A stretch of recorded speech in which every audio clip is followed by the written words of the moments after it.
আসল কথা বলেছ। বলছে দেখো আমরা তো 3 দশরথ চিনি, ভেঙ্গে বলা শুনি। তোমার পিতা কোন দশরথ? এই বলে 3 দশরথের পরিচয় দিচ্ছে। জানো মা কিভাবে? ও বলো কোন দশরথ তোমার পিতা? রঘুকুল মনি বলো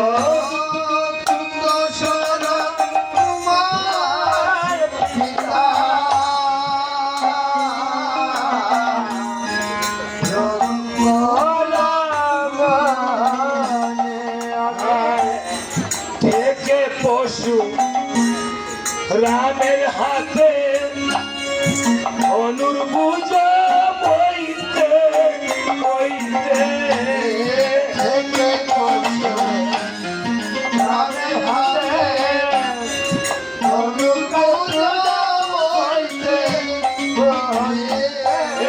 চলছিল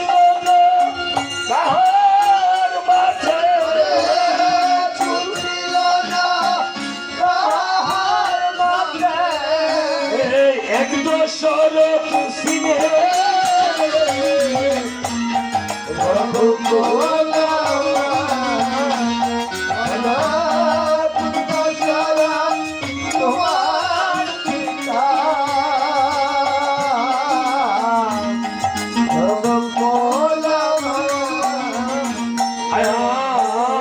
ব্রহ্ম হত্যা করে এসে মরেছিল পুত্র সুখে।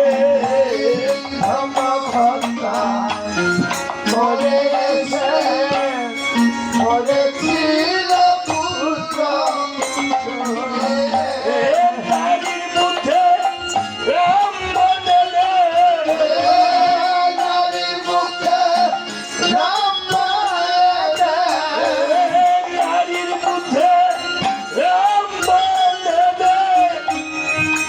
দশরথ সিংহে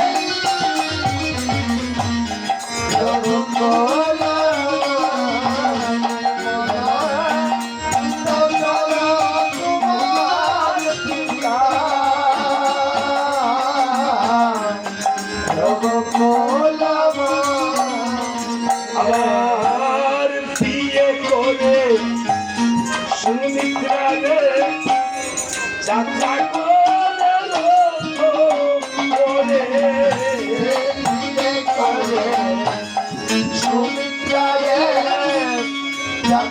করে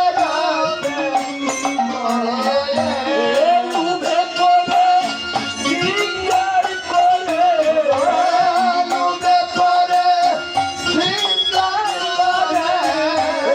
লুভে পড়ে সিঙ্গার করে 3 দশরথ সিংহে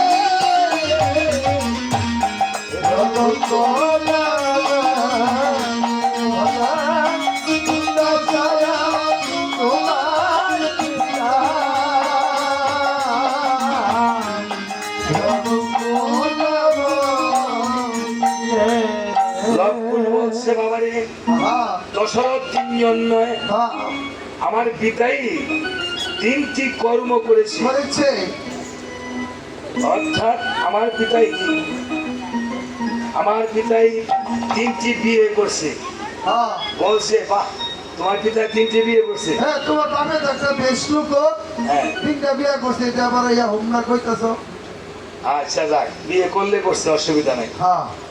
তবে আমরা কিন্তু জানতেন কিন্তু না, কিন্তু অনেক চাহিদা আমাদের কিন্তু হ্যাঁ কীর্তন করাতে হলে অনেক কিছু দিতে হবে। তাহলে বলো কি লাগবে? আমরা যখন গিয়ে অযোধ্যায় কীর্তন শুরু করবো, আমরা টাকা পয়সা আগে ক্লিয়ার করবা, তারপরে রামচন্দ্রের মাথা ঠাকুরানি আছে না, তাদেরকে আমাদের পিছনে বন্ধ করতে হবে। ওদের মাকে বন্ধ করে কীর্তন করাবো। তাহলে চলে যাও, যাও, তোমাদের মধ্যে কীর্তনের দরকার নেই। লক্ষণ করছে কি এই ঘোড়াটা নিয়েছো? লক্ষণ যখন ঘোড়া নিয়ে চলছে, আসো লক্ষণ আসো। হ্যাঁ আমরা লক্ষণ টানে একদিকে আর লক্ষণ টানে একদিকে, টানো এদিকে টানতে টানতে লক্ষণ বলে লক্ষণের ঘোড়া আর লক্ষণ বলতেছে লক্ষণের ঘোড়া। বাজারে মহা গোলমাল বেঁধে গিয়েছে। দিয়েছে বলছে এভাবে তো হবে না। না বাজার কমিটির প্রধানের নাম ছিল সুবুদ্ধি মন্ডল। মন্ডল সুবুদ্ধি মন্ডল